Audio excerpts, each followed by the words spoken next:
यदि तपाई सुनमा लगानी गरेर सुनबाट अतिरिक्त पैसा कमाउन चाहनुहुन्छ, सुन चाहिँ कानमा लगाएर, नाकमा लगाएर अथवा घाँटीमा लगाएर सजाएर राख्न मात्र होइन, त्यसबाट पैसा कमाउन यदि चाहनुहुन्छ, सुनमा लगानी गर्न चाहनुहुन्छ भने आजको भिडियो तपाईप्रति समर्पित रहेको छ।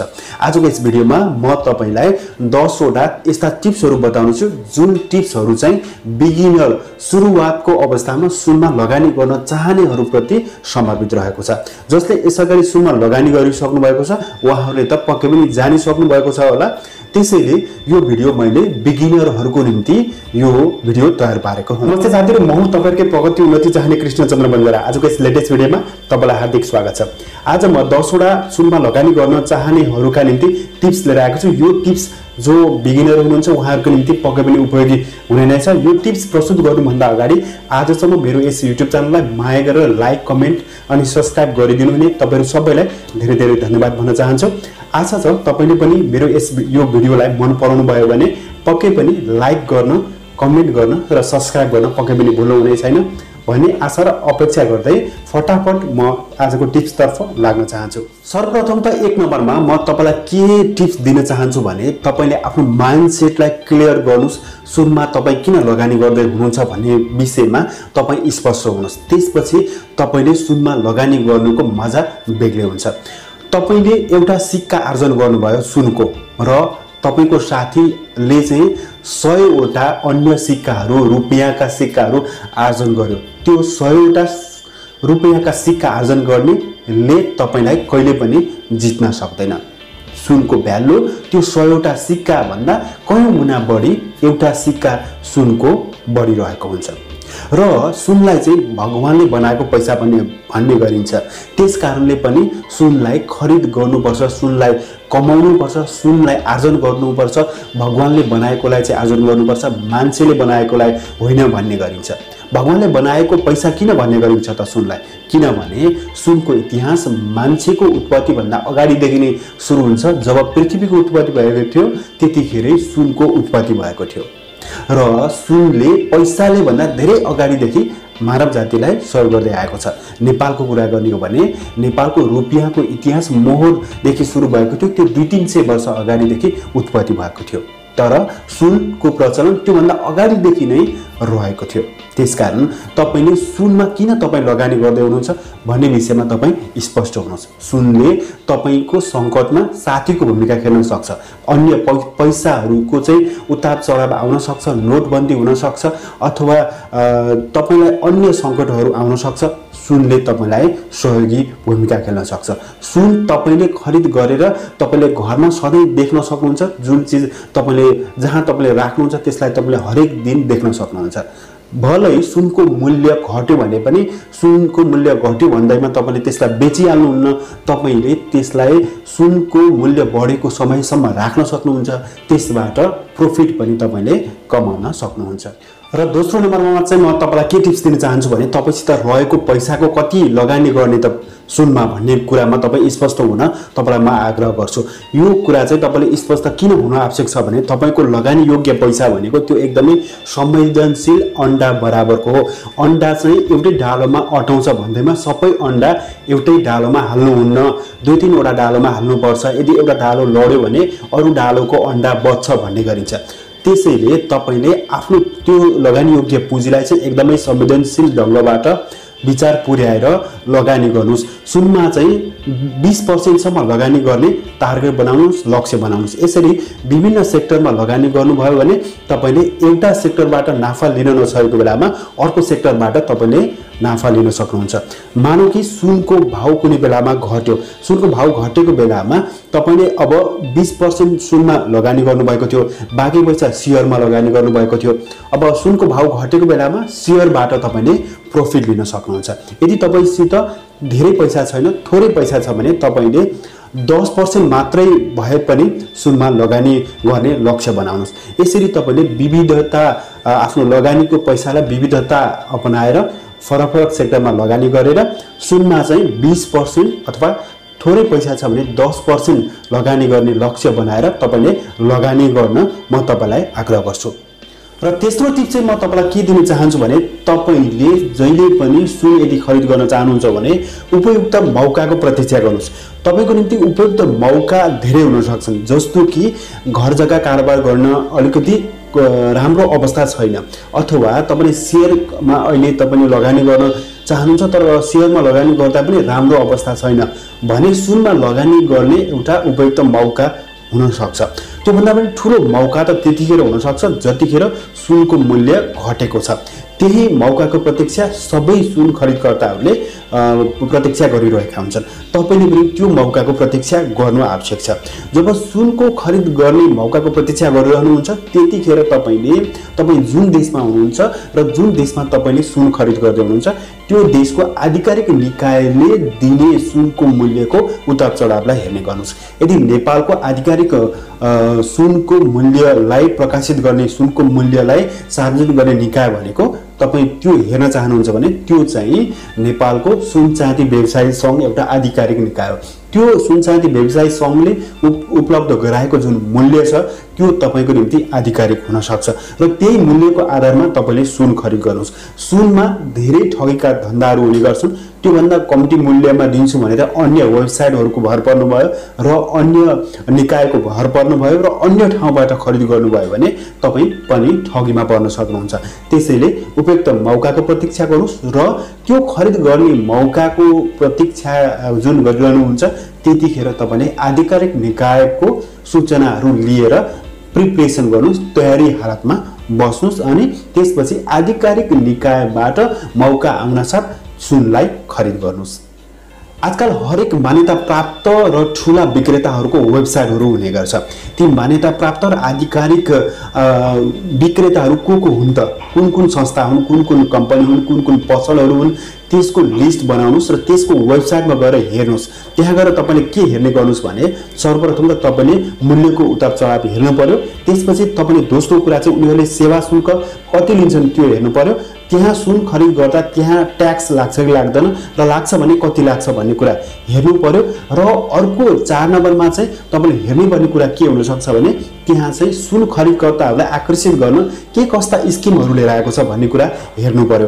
तपाईले स्किमहरू हेर्नुभयो, त्यहाँका मूल्यहरूको उतार चढाव हेर्नुभयो, त्यहाँ लाग्ने ट्याक्स र त्यहाँ लाग्ने सेवा शुल्कलाई हेर्नुभयो भने तपाईले सबभन्दा राम्रो कहाँ खरिद गर्दा ठिक होला त भन्ने कुरा छनौट गर्न तपाईलाई मद्दत यसबाट पुग्न सक्छ।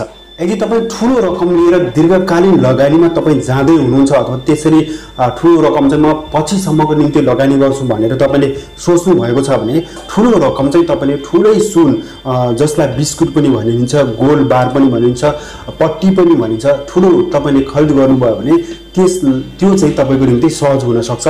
किन सहज हुन सक्छ भने तपाईले साना सिक्का खरिद गर्न धेरै समय लाग्न सक्छ। पटक तपाईले खरिद गर्न जानु पर्यो, त्यसको रेटको उतार चढावहरू हुन सक्छन्। त्यो झन्झट बेहोर्नु भन्दा तपाईलाई चाहिँ म ठूलै पट्टी ठूलै बिस्कुट खरिद गर्न तपाईलाई सुझाव दिन चाहन्छु। ठूलो पट्टी खरिद गर्दा तपाईलाई त्यो एउटा भण्डारण गर्न पनि सहज हुन्छ।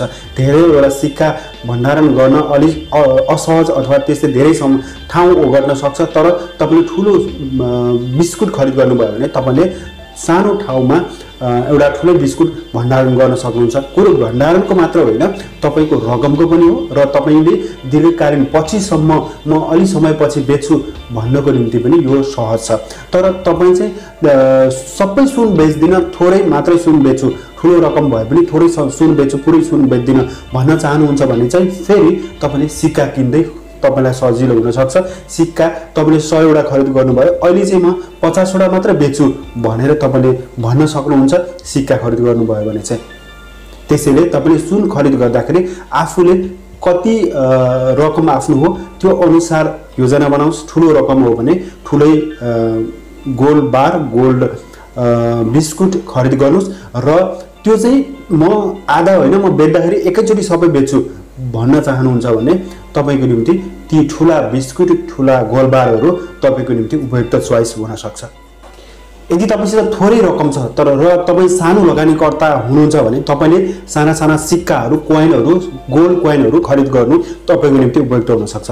तपाईसित अहिले थोरै तलब छ, तपाईको इन्कमको सोर्स थोरै छ भने तपाईले महिनामा एउटा कोइन खरिद गर्छु, वर्षमा 12 वटा कोइन खरिद गर्छु, यसरी म पैसालाई लगानी गरेर भविष्यमा केही ठुलो गर्जो टार्न चाहन्छु, ठुलो लक्ष्य घर बनाउने अथवा यस्ता ठुला कुनै लक्ष्य पूरा गर्न चाहन्छु भन्नुहुन्छ भने तपाईको निम्ति साना गोल्ड कोइनहरू खरिद गर्नु तपाईको निम्ति उपयुक्त हुन सक्छ। तपाईले साना कोइनहरू खरिद गर्नुस्, ल्याएर घरमा राख्नुस् र त्यो साना कोइनहरू खरिद गर्दा पनि तपाईले कुन क्यारेटको तपाईले खरिद गर्ने हो र कति ग्रामको कति तोला तपाईले कति खरिद गर्ने हो त्यो कुरा तपाईले डिसाइड गर्नुस् र खरिद गर्नुस्। तपाई थोरै तपाईको इन्कम छ र थोरै तपाईको लगानी योग्य पुँजी छ भने साना गोल्ड कोइनहरू तपाईको निम्ति उपयुक्त हुन सक्छ। जब म सबभन्दा पहिलो गोल्ड कोइन खरिद गर्न गएको थिएँ त्यतिखेर मैले एउटा कुरा के सिकेँ भने उनीहरूले चाहिँ पेमेन्टको आधारमा पनि रेट तय गर्दा रहेछन् भन्ने कुरा मैले थाहा पाएँ। त्यतिखेर मैले जब कोइन खरिद गर्न मैले उनीहरूसित राजी भएन कुराकानी गरेँ, उनीहरूले मलाई सोधे कि तपाईले चेक दिँदै हुनुहुन्छ कि एटिएमबाट पे गर्दै हुनुहुन्छ कि कार्डबाट पे गर्दै हुनुहुन्छ कि क्यास दिँदै हुनुहुन्छ भनेर उनीहरूले सोधे र मैले त्यहाँ के थाहा पाएँ भने उनीहरूले के भने उनीहरूले भने यदि तपाईसित क्यास छ भने तपाईलाई अलिकति छुट हुन सक्छ भन्ने कुरा उनीहरूले भने। अहिले जो सुन विक्रेता हुन्छन् उनीहरूले चाहिँ सकेसम्म कार्डबाट अथवा डेबिट कार्डबाट अथवा चेकबाट पेमेन्ट नलिने गरेको पाइएको छ। तपाईले सुन खरिद गर्नुभन्दा अगाडि जसबाट तपाईले सुन खरिद गर्दै हुनुहुन्छ उहाँहरूलाई सोध्नुहोस् कि मैले कसरी पे गर्दा उपयुक्त हुन्छ, मैले कार्ड ल्याएँ भने, मैले चेक ल्याएँ भने, मैले अन्य ब्याङ्कबाट ट्रान्सफर गरेँ भने स्वीकार्नुहुन्छ कि हुँदैन, यसो गर्दाखेरि रेटमा चाहिँ तपाईहरुको रेटमा तलमाथि हुन्छ कि हुँदैन भन्ने कुरा चाहिँ तपाईले स्पष्ट भएर मात्रै सुनलाई खरिद गर्नुहोस्। यसो गर्दा तपाईलाई केही छुट पनि मिल्न सक्छ र कारोबारमा तपाईलाई सहज पनि हुन सक्छ। जब तपाईले सुन खरिद गर्नुहुन्छ तपाईले सुन खरिद गर्न जाँदाखेरि त्यो ठाउँमा चाहिँ तपाईले प्रशस्त मात्रामा क्वेशन गर्नुहोस्। यदि तपाईले सुन चाहिँ गहनाको रूपमा खरिद गर्दै हुनुहुन्छ भने त तपाईले प्रशस्त मात्रामा क्वेशन गर्नुपर्ने हुन्छ। त्यसको वारेन्टीको बारेमा तपाईले सोध्नुपर्ने हुन्छ, त्यसको क्वालिटीको बारेमा तपाईले सोध्नुपर्ने हुन्छ।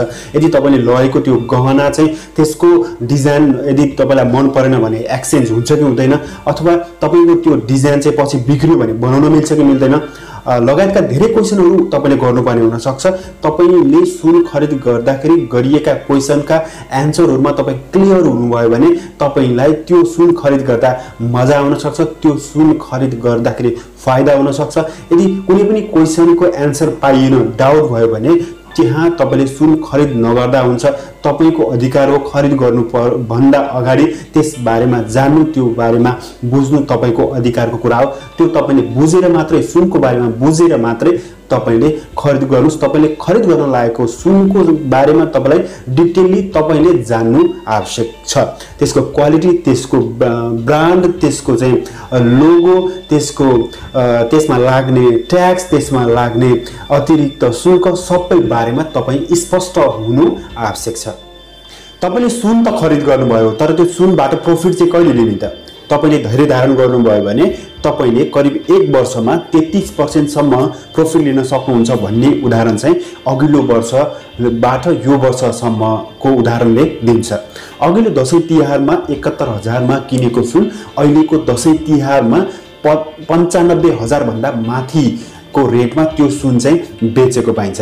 त्यो भनेको सुनबाट निकै राम्रो प्रॉफिट दिएको अवस्था हो। हुन त यो प्रॉफिट चाहिँ 9 वर्ष यताकै सबभन्दा राम्रो प्रॉफिट सुनले दिएको हो भन्ने गरिन्छ। त्यसैले तपाईले सुन आज खरिद गरेर भोलि नै त त्यति राम्रो प्रॉफिट नपाउनु होला, तर केही समय धैर्य धारण गर्नुभयो भने पक्कै पनि तपाईले राम्रो प्रॉफिट त्यसबाट पाउन सक्नुहुन्छ। अन्तर्राष्ट्रिय बजारमा हुने उतार चढावहरू, पैसाको उतार चढाव, डलरको उतार चढाव अथवा विभिन्न घटनाक्रमहरू जस्तै कोरोनाको औषधि बढ्ने स्थिति र बनेर त्यसको वितरण हुने स्थिति अथवा तेलमा हुने गिरावट अथवा त्यसको उच्च मूल्य वृद्धि यस्ता कुराहरूले सुनको मूल्यमा प्रभाव पार्ने गर्छन्। त्यसैले ती घटनाक्रमहरूलाई हेरेर तपाईले प्रॉफिट कहिले आउँछ भन्ने कुराको तपाईले आकलन गर्न सक्नुहुन्छ र त्यो समयलाई प्रतीक्षा गरेर तपाईले सुनबाट प्रॉफिट लिन सक्नुहुन्छ। त्यो समय जब आउँछ तपाईले सुनलाई बेच्नुस् र त्यसबाट प्रॉफिट लिनुस्। र 10औं नम्बरमा चाहिँ म तपाईलाई के टिप्स दिन चाहन्छु भने तपाईले जब सुन खरिद गर्नुहुन्छ त्यो सुनलाई चाहिँ ल्याएर आफूले सुरक्षित रूपमा राख्न सक्छु कि सक्दिन भन्ने क्वेशन चाहिँ तपाईले आफूले आफूलाई गर्नुस्। यदि तपाईले सुरक्षित रूपमा राख्न सक्दिन भने जस्तो लाग्छ, आफ्नो घरमा चाहिँ सुनलाई राख्न सक्दिन, अलिकति समस्या छ अथवा हराउने सम्भावना छ भन्ने लाग्छ भनेदेखि तपाईले त्यो सुनलाई चाहिँ ब्याङ्कमा लगेर राख्नुस्। ब्याङ्कमा चाहिँ लकरको सुविधा हुन्छ, लकरको सुविधा तपाईले लिनुस्, त्यहाँ लगेर आफूले सुन राख्न सक्नुहुन्छ। चाहेको बेला त्यो सुन निकाल्न पनि सक्नुहुन्छ, बेच्न पनि सक्नुहुन्छ। लकरको सुविधा तपाईले कुनै पनि ब्याङ्कमा गएर लिनको निम्ति तपाईले ब्याङ्कहरुमा गएर कुरा गर्नुस्, उनीहरुलाई सोध्नुस् त्यसको चार्ज कति लाग्छ भनेर उनीहरुलाई सोध्नुस् र लकरको सुविधा लिनु भयो भने पक्कै पनि तपाईको सुन सुरक्षित रहन सक्छ भन्ने टिप्स तपाईलाई प्रस्तुत गर्दै आजको यस भिडियोबाट भने बिदा हुन चाहन्छु। यस्तै अन्य उपयोगी भिडियोहरुमा तपाई र मेरो पक्कै पनि भेट हुने नै छ। तबसम्म तपाई जहाँ जे गर्दै हुनुहुन्छ तपाईको प्रगति उन्नतिको कामना गर्छु र यदि तपाईलाई यो टिप्स मन पर्यो, यो भिडियो मन पर्यो भने पक्कै पनि तपाईले एक लाइक पक्कै पनि दिनुहुनेछ यो भिडियोलाई भन्ने आशा मैले गरेको छु। यसो भन्दै आजको यस भिडियोबाट भने बिदा हुन चाहन्छु। हस्त बाइ बाइ, नमस्ते।